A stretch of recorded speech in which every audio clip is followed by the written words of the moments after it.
नमस्कार साथियों, एक बार फिर से आप सभी का स्वागत है एबीसी एग्रो क्लासेस के इस ऑनलाइन प्लेटफॉर्म पर।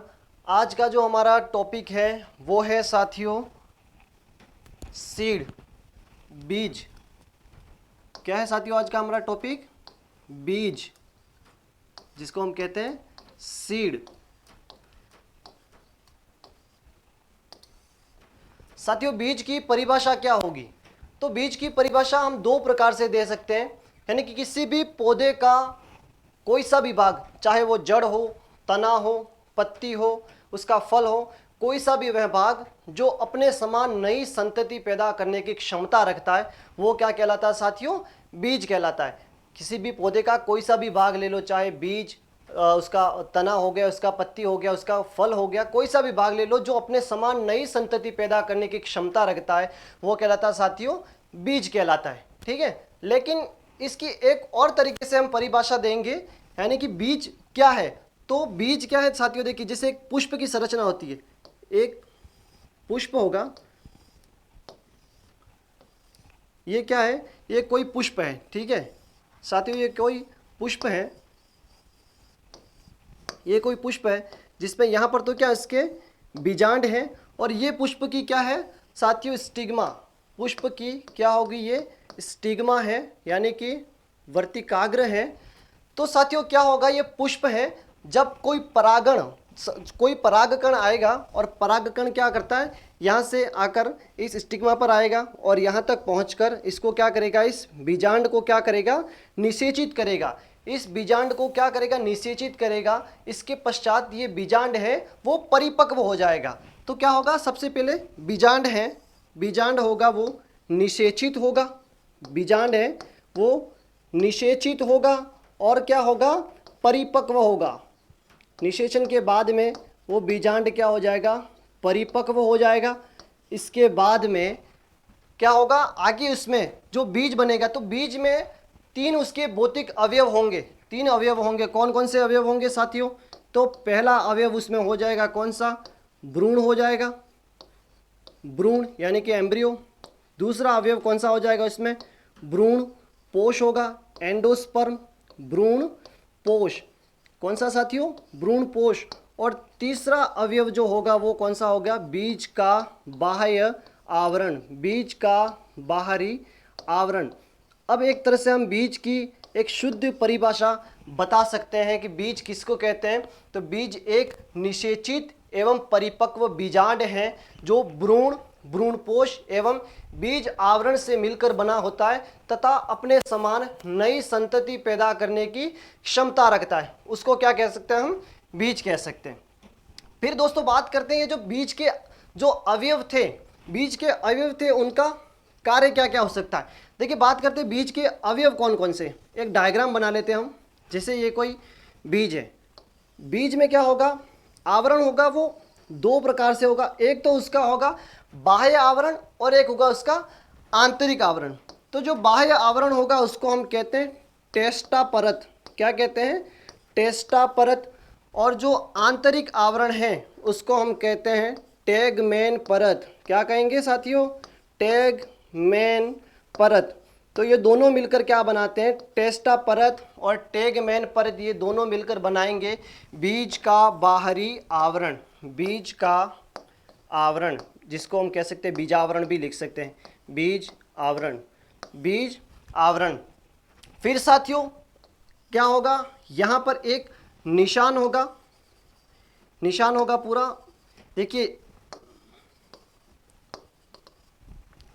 ये है, कहलाता है हाइलम कहलाता है। ये जो निशान है वो क्या कहलाएगा? हाइलम कहलाएगा। यहाँ पर एक बहुत ही छोटा सा, बहुत ही फाइन एक छिद्र होगा जिसको कहा जाता है माइक्रोपाइल। क्या कहते हैं साथियों? माइक्रोपाइल। फिर यहीं पर क्या होगा? उसका भ्रूण होगा, यहीं पर उसका भ्रूण होगा। भ्रूण में से ही आगे जाकर जब बीज अंकुरित होगा तो भ्रूण से ही क्या निकलेंगी? उसमें से प्रांकुर निकलेगा ऊपर की तरफ, तो प्रांकुर यानी कि प्लूमेल जिसको कहते हैं, प्रांकुर। और यहाँ से निकलेगी उसमें मूलांकुर यानी कि रेडिकल। प्रांकुर और मूलांकुर। साथियों जब भी बीज अंकुरित होगा तो उसमें पहले मूलांकुर निकलेगा, इसके बाद में वहां से प्रांकुर आएगा। इस मूलांकुर से हमेशा क्या बनेगी, जड़ें बनेगी, जड़ों का निर्माण होगा, और प्रांकुर से क्या बनेगा, पौधे का तना बनेगा। फिर साथियों ये क्या है, तो ये सारा का सारा भाग क्या कहलाएगा, भ्रूण पोष कहलाएगा। क्या कहलाएगा, भ्रूण पोष, यानी कि एंडोस्पर्म। तो ये क्या है, समस्त एक प्रकार का बीज का एक संरचना है, बीज का डायग्राम है। अब बात करते हैं इन सभी अवयवों का कार्य क्या है। तो टेस्टा, टेगमेन, प्रति, ये दोनों मिलाकर बीज का आवरण है। तो बीज आवरण का कार्य क्या होता है, बीज के भ्रूण की बाहरी आघातों से सुरक्षा करना, बाहरी आघातों से सुरक्षा करना, बाहरी आघातों से सुरक्षा करना। क्या कार्य हो जाएगा साथियों, ये जो बीज आवरण है इसका कार्य क्या होगा, आवरण, यानी कि उसके ऊपर कवर बना दिया है। जैसे उदाहरण से समझते, मान लो कोई फल है, जैसे आम के फल की बात करें, उसके ऊपर क्या होता है, एक बाहर से ऊपर आवरण होता है, कठोर आवरण होता है। अगर आम का जो फल है वो ऊपर से गिरता है, तो गिरने के बाद भी उसके ऊपर आवरण होता है, तभी तो उसके अंदर से गुठली रहेगी, जो उसका जो भ्रूण रहेगा वो सुरक्षित है। अन्यथा क्या हो जाएगा, वो गुठली अगर मान लो फट जाएगी तो वो जो नई संतति का निर्माण करने की क्षमता है वो क्या हो जाएगी, खत्म हो जाएगी। फिर बात आती है भ्रूणपोष। तो भ्रूणपोष का कार्य क्या है, तो ये भ्रूण को पोषण प्रदान करना, नाम से स्पष्ट है, भ्रूण को पोषण प्रदान करना, भ्रूण को पोषण प्रदान करना। फिर देखिए भ्रूण, तो भ्रूण का कार्य क्या है, बिल्कुल नई संतति निर्मित करने के लिए, नया पौधा तैयार करने के लिए सबसे ज़्यादा उत्तरदायी जो अवयव है वो कौन सा है, ये भ्रूण है। ये हाइलम क्या है, तो देखियो हाइलम का विशेष कोई कार्य नहीं है। ये हाइलम एक ऐसी संरचना है जो बीज के ऊपर पाई जाती है, जहाँ से जो बीज है वो उसका जो मात्र पौधा है उसके साथ में जुड़ा रहता है। इसको हम आसानी से देख सकते हैं, जैसे सोयाबीन का बीज हो गया या चवले का बीज है, उसमें ये निशान हमें आसानी से दिखाई देता है। और ये जो माइक्रोपाइल है, इस माइक्रोपाइल नामक अवयव का कार्य क्या है, माइक्रोपाइल नामक अवयव का कार्य, दो कार्य है इसके साथियों। एक तो कार्य है क्या, इसका विसरण करना, विसरण, यानी कि इसमें क्या होगा, कोई भी पोषक तत्व वगैरह क्या करेगा, ये अवशोषित करेगा, यानी कि विसरण किसे कहते हैं हम, अधिक सांद्रता से कम सांद्रता की ओर। तो कोई भी इसमें पोषक तत्व हो गए, लवण हो गए, सारे क्या करेंगे, बीज के अंदर अवशोषित किया जाएगा। दूसरा इसका जो कार्य है वो क्या है, जल का अवशोषण करना, जल का अवशोषण करना। तो जब भी बीज की बुवाई की जाएगी, बीज की बुवाई करने के बाद में सबसे पहली प्रक्रिया क्या होगी, जो बीज है वो जल को अपने अंदर अवशोषित करेगा। तो अवशोषित करने का कार्य कौन करता है, ये माइक्रोपाइल करता है। एक तरह से हम कह सकते हैं कि अंकुरण के दौरान सबसे पहले जो कार्य होता है वो ही किसी का होता है, इस माइक्रोपाइल का होता है। फिर देखिए जो सारे अवयव हैं इन सब की बात करें तो ये कैसे होते हैं, तो समस्त अवयव, बीज के समस्त अवयव कैसे होते हैं साथियों, द्विगुणित होते हैं। कैसे होंगे, द्विगुणित होंगे। बीज के समस्त अवयव द्विगुणित यानी कि 2n होंगे। लेकिन बीज का एक ऐसा अवयव है, याद रखना ये अपवाद है, तो बीज का एक ऐसा अवयव कौन सा, जो त्रिगुणित होगा। तो बीज का एकमात्र अवयव कौन सा, ये भ्रूणपोष, भ्रूणपोष, यानी कि बीज के समस्त अवयव, बीजावरण कह लो, भ्रूण कह लो, ये सारे माइक्रोपाइल, हाइलम, कुछ भी कह लो, तो सारे के सारे अवयव हैं द्विगुणित होते हैं। परंतु ये जो भ्रूणपोष है ये कैसा अवयव है, बीज का एक त्रिगुणित अवयव है। अब ये बीज का एक मोटा मोटा परिचय हो गया। फिर बीज के कुछ चीज़ें सामने निकल कर आती है। जैसे बात आती है एक बीज सूचकांक, एक शब्द आपने पढ़ा होगा, बीज सूचकांक, यानी कि सीड इंडेक्स। सीड इंडेक्स किसको कहते हैं, सीड इंडेक्स, यानी कि किसी भी फसल है उसके अगर 100 दानों का वजन लिया जाए, 100 दानों का वजन, 100 दानों का, या हम कह सकते हैं 100 बीजों का बार, 100 दानों या 100 बीजों का बार क्या कहलाएगा साथियों, बीज सूचकांक कहलाएगा। क्या कहलाएगा? बीज सूचकांक कहलाएगा। एक और शब्द आता है साथियों, परीक्षण बार। क्या आता है? परीक्षण बार। किसको कहेंगे परीक्षण बार? परीक्षण बार यानी कि टेस्ट वेट। किसी भी फसल के 1000 बीजों 1000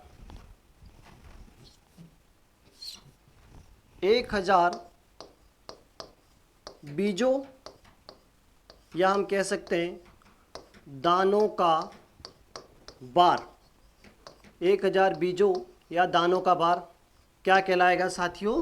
परीक्षण बार कहलाएगा। जैसे हम उदाहरण से समझते हैं किस किस का परीक्षण बार। जैसे बात करें गेहूं का परीक्षण बार कितना होगा, यानी कि गेहूं के अगर 1000 दाने लिए जाएं तो उनका परीक्षण बार क्या होगा? 40 ग्राम होगा। कितना होगा? 40 ग्राम होगा। दूसरी बात करें हम चावल की, दान की अगर बात करें तो देखिए चावल के 2 प्रकार से याद रखना है। एक तो हो जाएगा चावल का 25 ग्राम होगा, और अगर हमसे पूछा जाए कि भाई बासमती चावल जो है, बासमती चावल का परीक्षण बार कितना होगा? बासमती चावल, तो बासमती चावल का बहुत ही महत्वपूर्ण है साथियों, उसको ज़रूर याद रखिएगा। 21 ग्राम, 21 ग्राम। कितना होगा? 21 ग्राम। फिर बात करते हैं बाजरा, हमारे राजस्थान का एक तरह से बहुत ही महत्वपूर्ण फसल है बाजरा। बाजरे का परीक्षण बार कितना होगा? 5 से 7 ग्राम। आपने देखा होगा बाजरे का जो बीज है बहुत ही महीन, बहुत ही छोटा सा बीज होता है, तो उसके अगर 1000 दाने हम लेंगे तो उसका वजन कितना होगा? मात्र 5 से 7 ग्राम होगा। साथियों एक बार एक क्वेश्चन एग्जाम में आया था, एक खरपतवार है, एक खरपतवार गेहूं सा, फेलेरिस माइनर, अच्छी तरह से जानते हैं हम इसको, फेलेरिस माइनर, गेहूं सा, गुल्ली डंडा भी इसको कहते हैं, ठीक है, गेहूं का मामा के नाम से भी जाना जाता है। तो इसका कितना हो जाएगा? 2 ग्राम कितना हो जाएगा? मात्र 2 ग्राम। और इसको याद रखना साथियों, एग्जाम में आया हो क्वेश्चन है कि गेहूं सा जो है, जो खरपतवार है, लेकिन यहाँ से पूछा गया एग्जाम में कि इसका परीक्षण बार कितना हो जाएगा? 2 ग्राम हो जाएगा। तो ये तो बात हो गई बीज सूचकांक और परीक्षण बार की। फिर बात करते हैं बीज के अंकुरण की प्रतिशतता।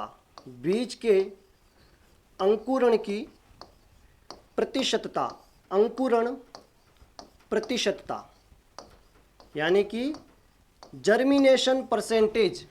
बीज के अंकुरण की प्रतिशतता, जर्मिनेशन परसेंटेज। तो परसेंटेज कैसे निकालते? सभी को आता है परसेंटेज निकालना। हम क्या करेंगे? नमूने में यानी कि कुछ बीज लेंगे, फिर उनको पेट्री डिश विधि, पैकडोल विधि, बालू विधि, यानी कि जो भी बीज अंकुरण की विधियां हैं उन विधियों के द्वारा उनको अंकुरित करने के लिए रखेंगे, उसको एक वातावरण देंगे ताकि वो अंकुरित हो जाए। अब उसमें से देखा जाएगा कि कितने बीज अंकुरित हुए हैं, तो अंकुरित बीजों की संख्या हम साथ में उसमें बटे लेंगे, उसमें कौन सी? कुल बीजों की संख्या, कि नमूने के अंदर सैंपल में हमने कितने बीज लिए, और उसको जब 100 से गुणा करेंगे तो ये प्रतिशत आ जाएगा। यानी कि एक बार यहाँ पर मैं आपको समझा देता हूँ, क्या उसका हो जाएगा? अंकुरित बीजों की संख्या, अंकुरित बीजों की संख्या, अंकुरित, याद रखिए इसमें संख्या है, अंकुरित बीजों का भार नहीं है, अंकुरित बीजों की संख्या बटे क्या हो जाएगा?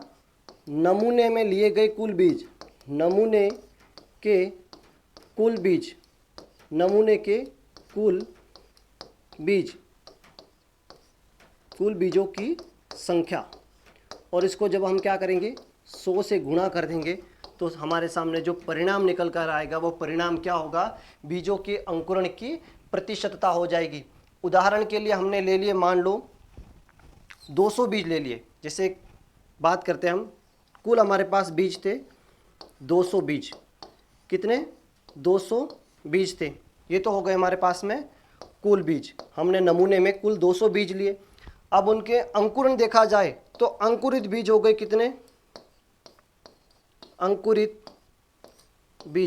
बीज मान लो हो गए कितने? 100 बीज। 100 बीज अंकुरित हुए, मात्र 100 बीज अंकुरित हुए। अब इसका प्रतिशत निकालना है तो हम कैसे निकालेंगे? अंकुरित बीजों की संख्या कितनी हो जाएगी? 100। फिर कुल बीजों की संख्या कितनी हो जाएगी?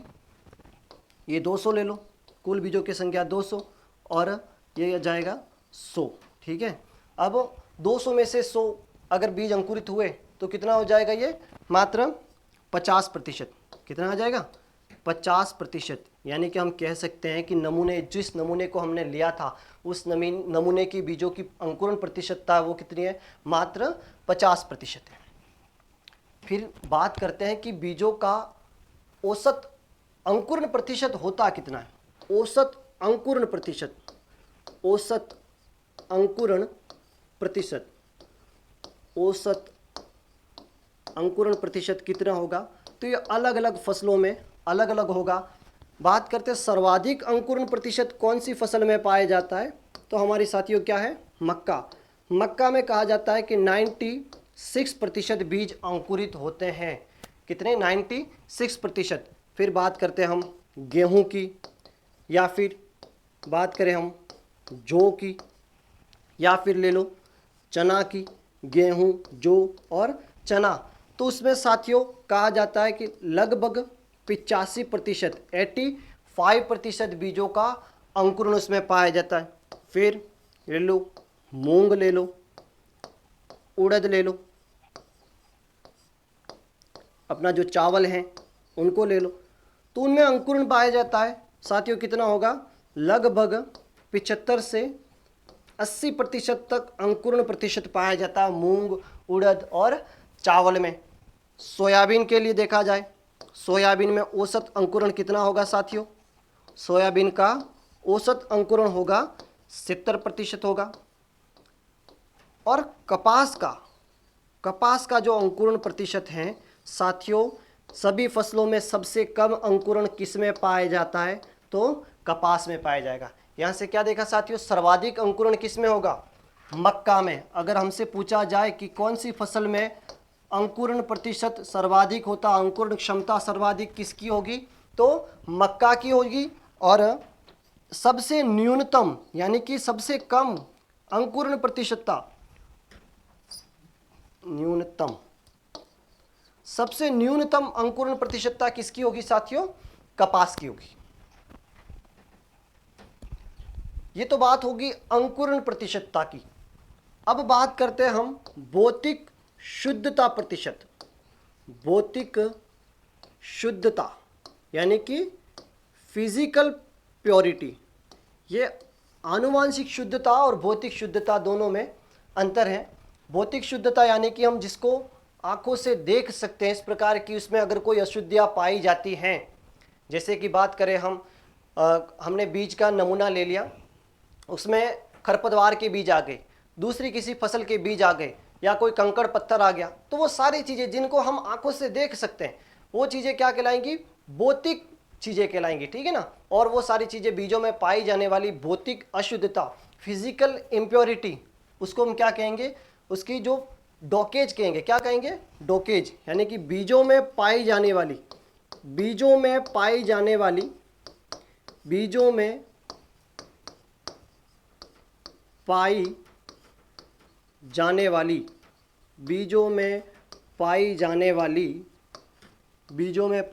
वाली भौतिक अशुद्धियाँ, फिजिकल इम्प्योरिटी ऑफ सीड, भौतिक अशुद्धता जिसको हम देख सकते हैं, अशुद्धता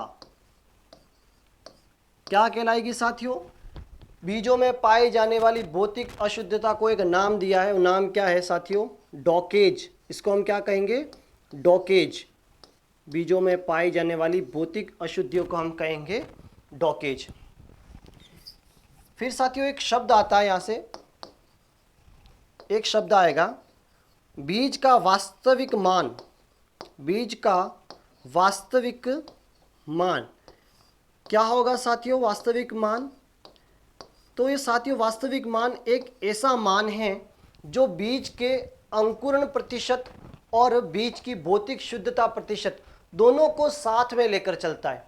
इसको ज्ञात करने के लिए हम दोनों चीज़ों का इस्तेमाल करेंगे। और दोनों चीज़ें कौन कौन सी है? तो बीज का एक तो हो जाएगा अंकुरण प्रतिशतता, क्या हो जाएगी, अंकुरण प्रतिशतता, और इसको हम गुणा करेंगे किससे, उसकी भौतिक शुद्धता प्रतिशतता, भौतिक शुद्धता, भौतिक शुद्धता प्रतिशत, और इसको भागित क्या हो जाएगा 100, यानी कि बीज का जो वास्तविक मान है, रियल वैल्यू, बीज की जो वास्तविक मान है, रियल वैल्यू है, वो अंकुरण प्रतिशतता और बीजों की भौतिक शुद्धता प्रतिशतता, दोनों को साथ में लेकर चलता है। अब बात आती है कि किसी भी अच्छे बीज का जो वास्तविक मान है वो औसतन कितना होना चाहिए ताकि हम उसको बुवाई के लिए काम में ले सकें। तो साथियों इसको ज़रूर याद रखिएगा कि कितना है, 75%, यानी कि इससे कम नहीं होना चाहिए। बीज का वास्तविक मान 75% से अधिक होना चाहिए, 75% से अधिक होना चाहिए। किसी भी बीज का वास्तविक मान हमेशा क्या होना चाहिए, 75% से अधिक होना चाहिए। इसको याद रखिएगा साथियों।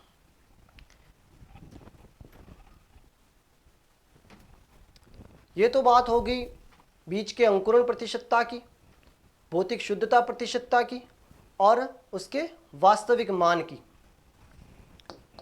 फिर बात करते हैं हम बीज के अंकुरण की क्रियाविधि, बीज के अंकुरण की क्रियाविधि, मैकेनिज्म ऑफ सीड जर्मिनेशन, बीज अंकुरण की क्रियाविधि।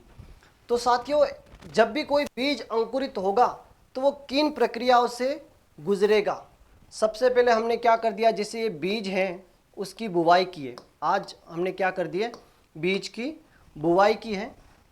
फिर उसमें क्या होगा, ये बीज है वो क्या करेगा, जल का अवशोषण करेगा। सबसे पहले क्या करेगा, जल का अवशोषण करेगा, जल का अवशोषण करेगा, जल का अवशोषण करेगा, जिस प्रक्रिया को क्या कहा जाता है, इम्बाइबिशन कहा जाता है। क्या कहा जाता है, इम्बाइबिशन, इम्बाइबिशन।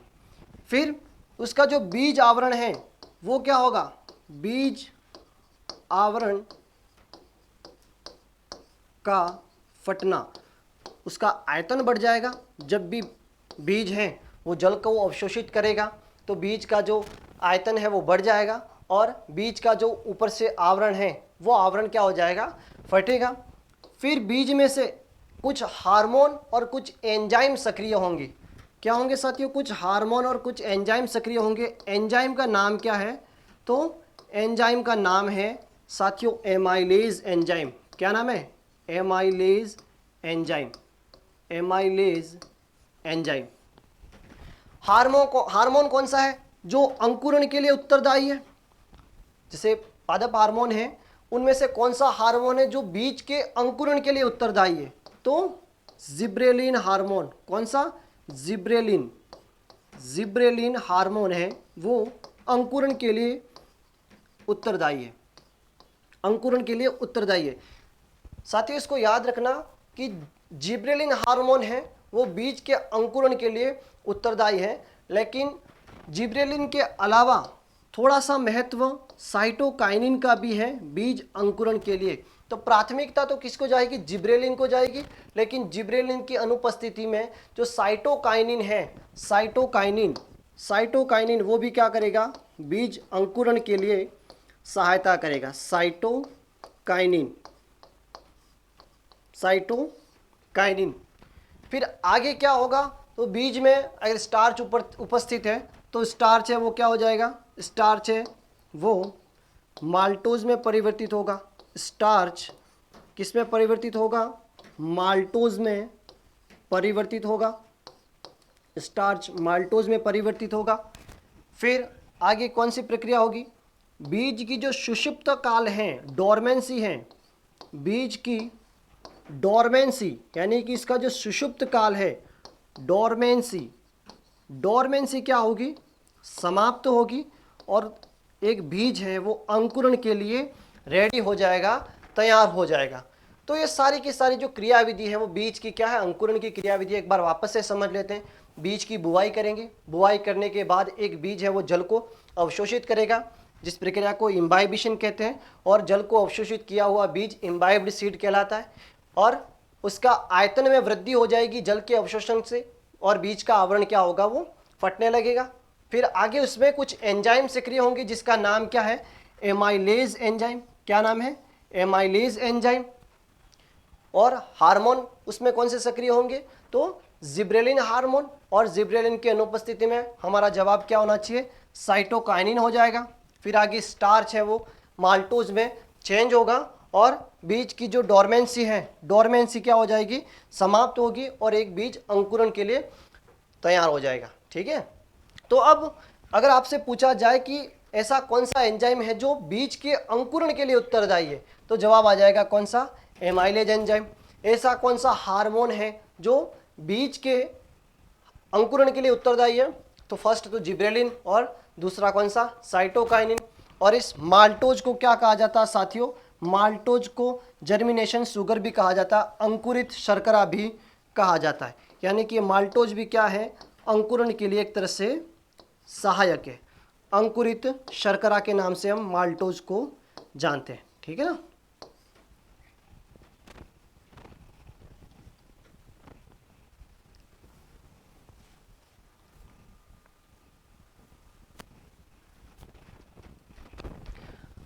फिर बात करते हैं अंकुरण की क्रियाविधि के बाद में अंकुरण के प्रकार। अंकुरण के प्रकार, कोई बीज है वो अंकुरित कितने प्रकार से हो सकता है, तो बीजों का अंकुरण मुख्यतया दो प्रकार से होता है। कितने प्रकार का होगा, दो प्रकार का होगा साथियों। कौन कौन सा होगा, तो देखिए, एक तरफ तो हम लिख रहे हैं ईपीजीएल अंकुरण। कौन सा अंकुरण, ईपीजीएल अंकुरण है, ईपीजीएल जर्मिनेशन। इसको हम हिंदी में लिख सकते हैं ऊपरी भूमिक। क्या लिखेंगे, ऊपरी भूमिक, ऊपरी भूमिक अंकुरण, ऊपरी भूमिक अंकुरण। और एक अंकुरण का प्रकार है साथियों, वो क्या है, हाइपोजियल। कौन सा है, हाइपोजियल जर्मिनेशन। इसको हम लिख सकते हैं अधोभूमिक जर्मिनेशन, अधोभूमिक अंकुरण, अधोभूमिक अंकुरण। तो अंकुरण के दो प्रकार हैं, ईपीजीएल और हाइपोजियल। तो साथियों किसको कहते हैं ईपीजीएल अंकुरण, तो जो बीज पत्र होता है, जैसे कि मुख्यतः द्विबीजपत्री फसलों में क्या हो जाएगा, द्विबीजपत्री फसल, जैसे सारी की सारी जो दलहनी फसलें वो किस में आती हैं, द्विबीजपत्री में आती हैं। तो जब भी बीज का अंकुरण होगा तो उसका जो बीज पत्र है, अंकुरण होगा तो बीज का जो बीज पत्र है, बीज पत्र वो क्या होगा, उसका जो प्रांकुर है उस प्रांकुर के साथ में भूमि से ऊपर आ जाएगा। प्रांकुर के साथ में, जैसे कि ये बीज है, इसकी बुवाई की है, उसमें क्या होगा, ये सबसे पहले तो उसमें क्या निकलेंगी, रेडिकल निकलेगा, मूलांकुर, और यहाँ से प्लूमेल निकलेगा, प्रांकुर। तो इस प्रांकुर के साथ में जब बीज का जो बीज पत्र है वो क्या होगा, भूमि से बाहर आ जाएगा, और वही बाद में एक पत्ती नुमा संरचना में परिवर्तित हो जाएगा। तो इस प्रकार का अंकुरण क्या कहलाएगा, ईपीजीएल अंकुरण कहलाएगा।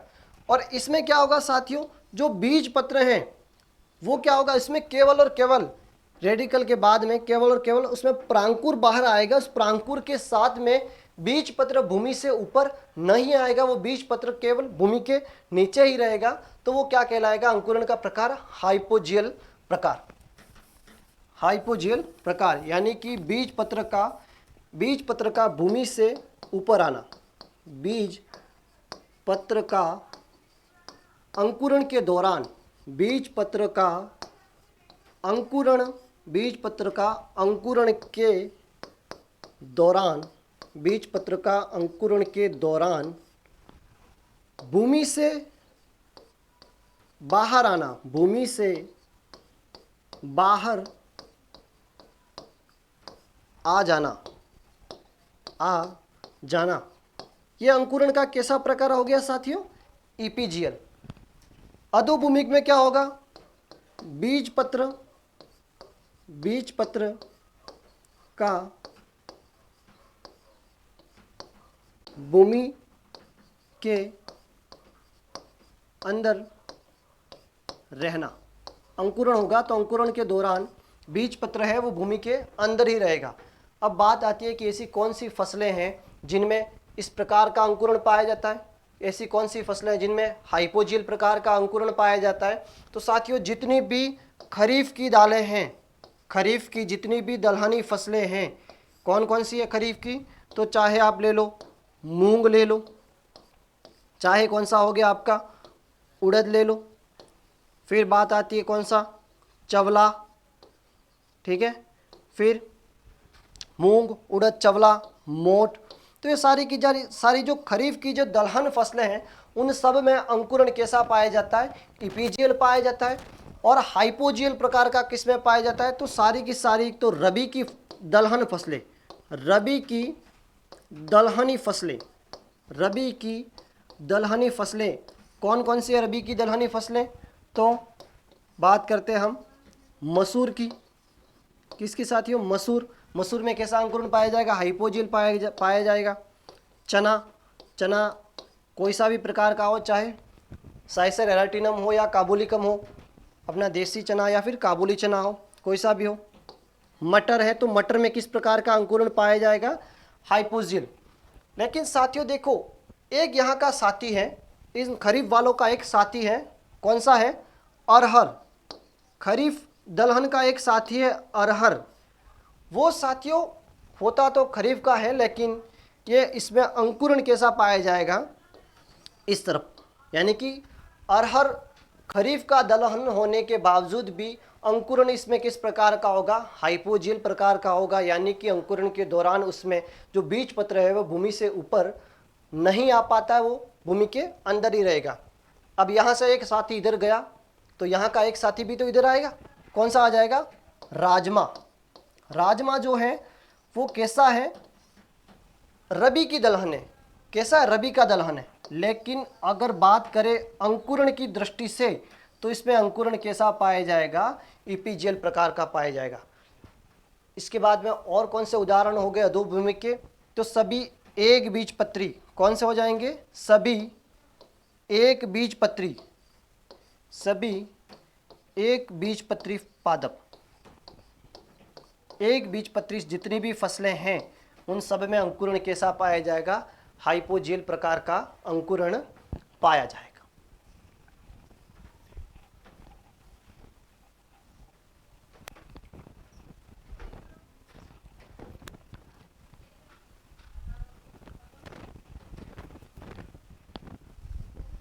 अंकुरण के बाद में साथियों बात करते हैं हम बीज की जीवन क्षमता। बीज की जीवन क्षमता का परीक्षण,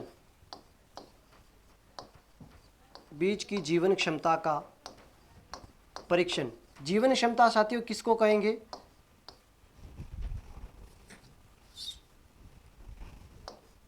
जीवन क्षमता का परीक्षण, यानी कि वियाबिलिटी ऑफ सीड।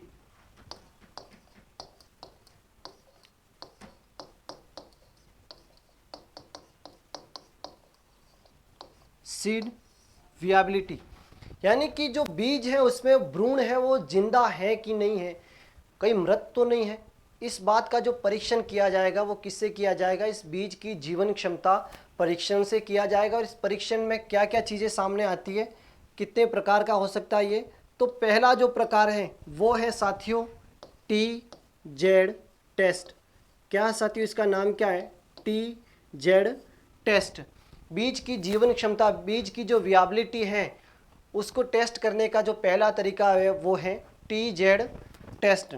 साथियों ये जो परीक्षण है वो सन 1842 में, सन 1842 में एक वैज्ञानिक है लाकोन, क्या नाम है, लाकोन नाम का एक वैज्ञानिक है, उसके द्वारा प्रतिपादित किया गया। किसके द्वारा किया गया, सन 1842 में मिस्टर लाकोन के द्वारा प्रतिपादित किया गया।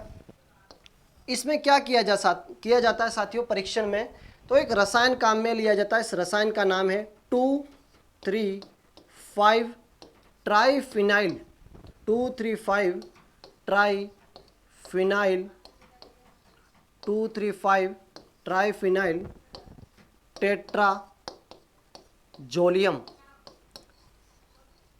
टेट्राजोलियम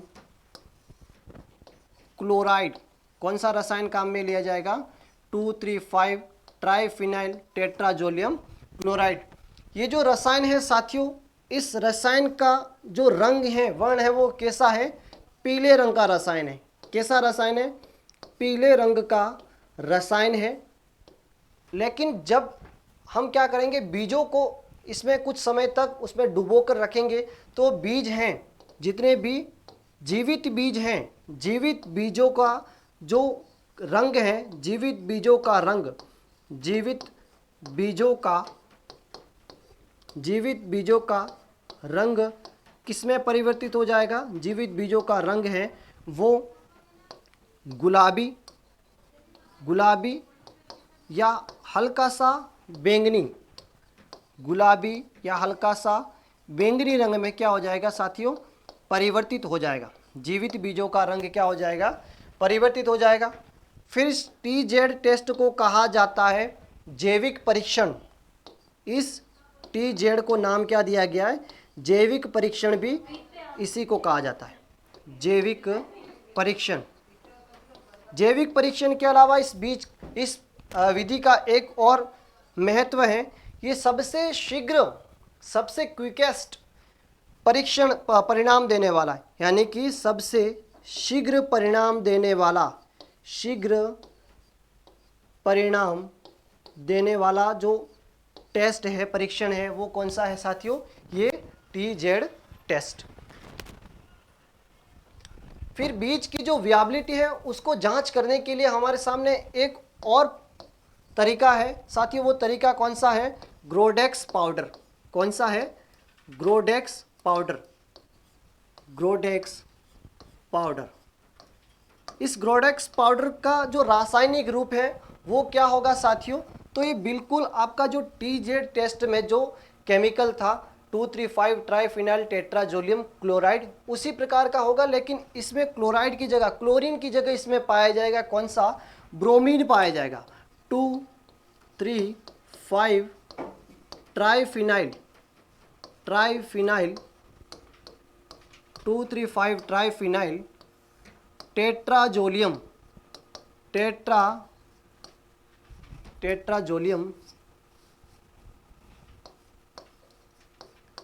टेट्राजोलियम उसमें साथियों हमारे सामने जो रसायन था उसमें क्लोरीन था, लेकिन इसमें ब्रोमीन होगा, तो टेट्राजोलियम क्लोराइड की जगह क्या हो जाएगा? टेट्राजोलियम ब्रोमाइड हो जाएगा। अब साथियों इस परीक्षण की आवश्यकता क्यों हुई?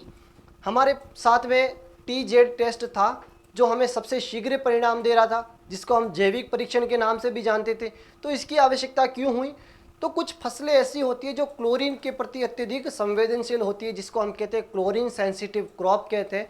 अगर हमें उनका परीक्षण करना हो, उनके बीजों का परीक्षण करना हो, उनकी विएबिलिटी टेस्ट करनी हो, तो हम इस परीक्षण का उपयोग करेंगे।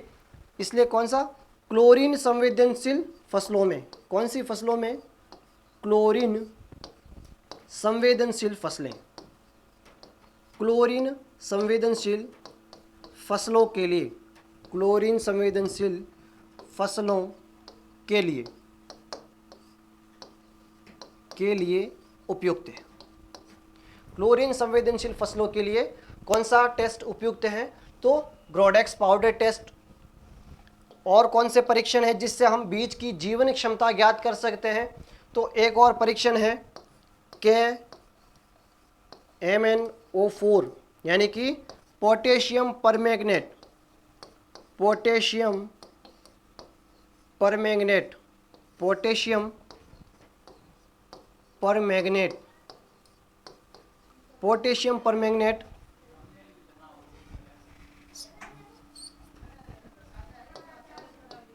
पोटेशियम परमैंगनेट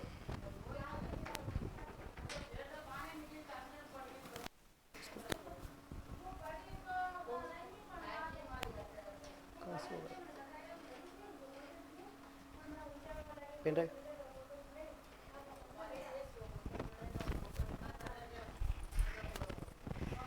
पोटेशियम परमैंगनेट विधि। पोटेशियम परमैंगनेट विधि। इस विधि को लाल दवा विधि के नाम से भी जाना जाता है। किस नाम से जाना जाएगा? लाल दवा विधि। कौन सी विधि? लाल दवा विधि। इस विधि का एक और नाम है क्वालिटेटिव टेस्ट, यानी कि गुणवत्तापूर्ण विधि। इसको किस नाम से जानेंगे साथियों? गुणवत्तापूर्ण विधि। गुणवत्तापूर्ण विधि। गुणवत्तापूर्ण विधि। इसके बाद साथियों एक और प्रकार है और एक और तरीका है जिससे हम बीज की जीवन क्षमता ज्ञात कर सकते हैं। वो कौन सा? Indigo carmine. यह एक प्रकार का रसायन है, इंडिगो कार्मिन। Indigo carmine. तो ये कुछ तरीके हो गए, कुछ मेथड हो गए जिससे हम क्या कर सकते हैं? बीज की जीवन क्षमता को ज्ञात कर सकते हैं।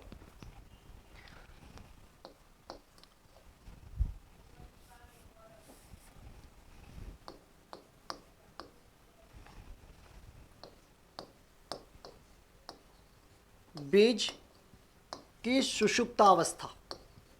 बीज की सुषुप्तावस्था यानी कि बीज की डोरमेंसी। बीज की सुषुप्तावस्था, सीड डोरमेंसी। सीड डोरमेंसी किसको कहते हैं? बीज की सुषुप्तावस्था। तो अभी हमने बीज की जीवन क्षमता का परीक्षण किया, यानी कि बीज जीवित है परंतु फिर भी वो अंकुरित नहीं हो पा रहा है। जीवित बीज को हमने अनुकूल वातावरण उपलब्ध करवाया ताकि वो अंकुरित हो जाए, परंतु फिर भी यदि बीज अंकुरित नहीं हो पा रहा है तो वो बीज कैसा है साथियों? सुषुप्ता अवस्था में है, यानी कि बीज सोया हुआ है, इसलिए वो अंकुरित नहीं हो पा रहा है। क्या हो जाएगी इसकी परिभाषा? इसकी परिभाषा क्या होगी? बीज सुषुप्त काल की, यानी कि जीवित बीज को, किसको? जीवित बीज को, जीवित बीज को अनुकूल, जीवित बीज का लिखना साथियों यहाँ पर, जीवित बीज का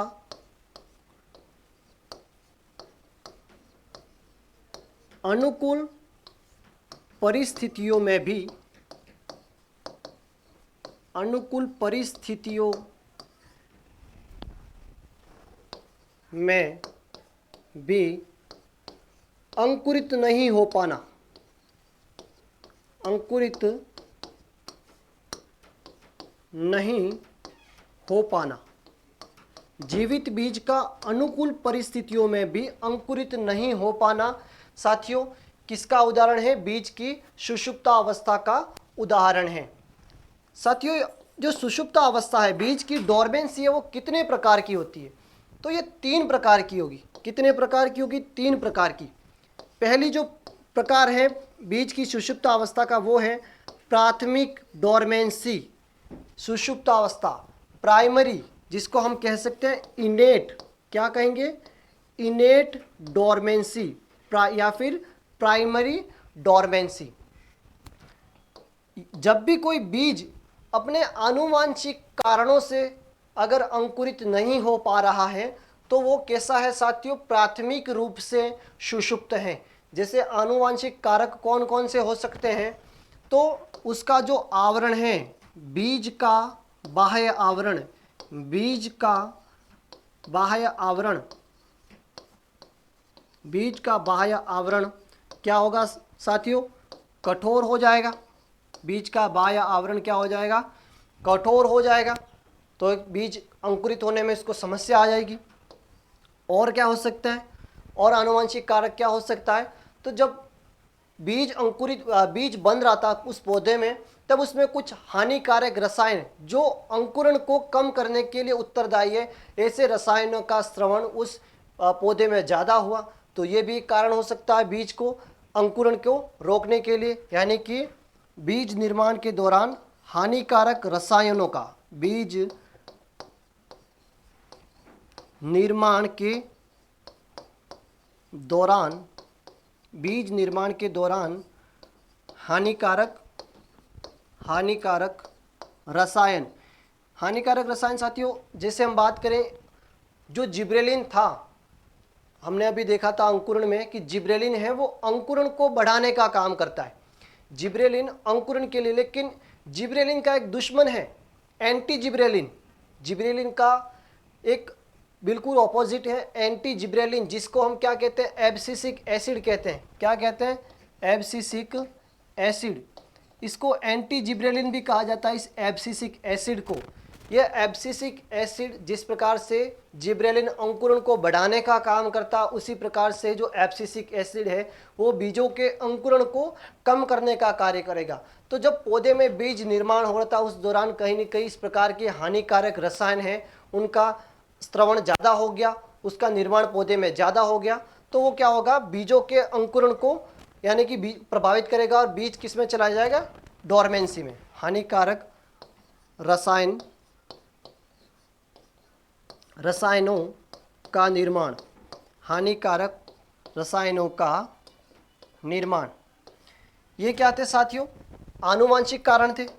आनुवांशिक कारण यानी कि सुषुप्तावस्था इन आनुवांशिक कारणों से भी हो सकती है। दूसरी कौन सी, सुषुप्तावस्था के डोरमेंसी का दूसरा प्रकार कौन सा हो जाएगा साथियों, जिसको हम कह सकते हैं द्वितीयक, जिसका नाम क्या है, ये प्राथमिक था तो इसको हम कह सकते हैं द्वितीयक, या इसको हम एक और नाम देते हैं प्रेरित। क्या होगा, प्रेरित। इसको इंग्लिश में हम लिखेंगे इंड्यूस्ड डोरमेंसी। कौन सा हो जाएगा, इंड्यूस्ड डोरमेंसी। तो ये किस प्रकार के डोरमेंसी है, जब भी कोई जलवायवीय कारक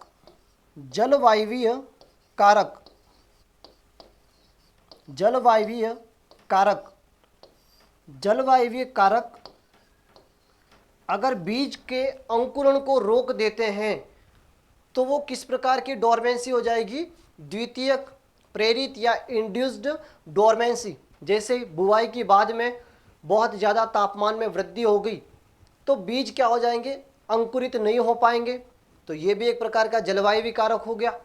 या फिर जल भराव हो गया तब भी बीज अंकुरित नहीं हो पाएंगे, तो ये भी कैसा हो गया, जलवायु कारक हो गया। माने कि आपने जैसे आज बुआई कर दी और बुआई करने के बाद में अगले ही दिन क्या हो गई, बारिश आ जाती है, तो बारिश के कारण जो ऊपरी परत है भूमि की वो कैसी हो जाएगी, इसके ऊपर पपड़ी बन जाएगी, और पपड़ी बन जाने के कारण जो बीज का प्रांकुर है वो बाहर नहीं आ पाएगा, और इस प्रकार का जो जलवायु कारक है, तो ये जो डोरमेंसी है वो कौन सी हो जाएगी, द्वितीय प्रकार की डोरमेंसी हो जाएगी। इसके बाद में तीसरा जो प्रकार है, तीसरा प्रकार जिसको हम कह सकते हैं इनफोर्स्ड, क्या कहेंगे, इनफोर्स्ड यानी कि बलकृत, इनफोर्स्ड बलकृत डोरमेंसी। ये कौन सी है, बलकृत डोरमेंसी। इनफोर्स्ड मतलब कि इसके ऊपर फोर्स लगाया गया है। फोर्स मतलब कैसे कि हमने इसकी बुवाई की है लेकिन उसको जितनी मान्यता प्राप्त उसकी जो गहराई है इतनी गहराई पर उस बीज की बुवाई होनी चाहिए थी, हमने क्या कर दिया, उसको अधिक गहराई पर बुवाई की है। तो अधिक गहराई पर बुवाई करने से अगर कोई बीज अंकुरित नहीं हो पाता है तो वो किस प्रकार की डोरमेंसी है, बलकृत या इनफोर्स्ड। अधिक गहराई पर बुवाई करना, अधिक गहराई पर बुवाई, अधिक गहराई पर बुवाई कर देने से, अधिक गहराई पर बुवाई कर देने से जो बीज है वो अंकुरित नहीं हो पाया, तो किस प्रकार का उसमें सुषुप्त काल है, किस प्रकार की डोरमेंसी है, इनफोर्स्ड डोरमेंसी।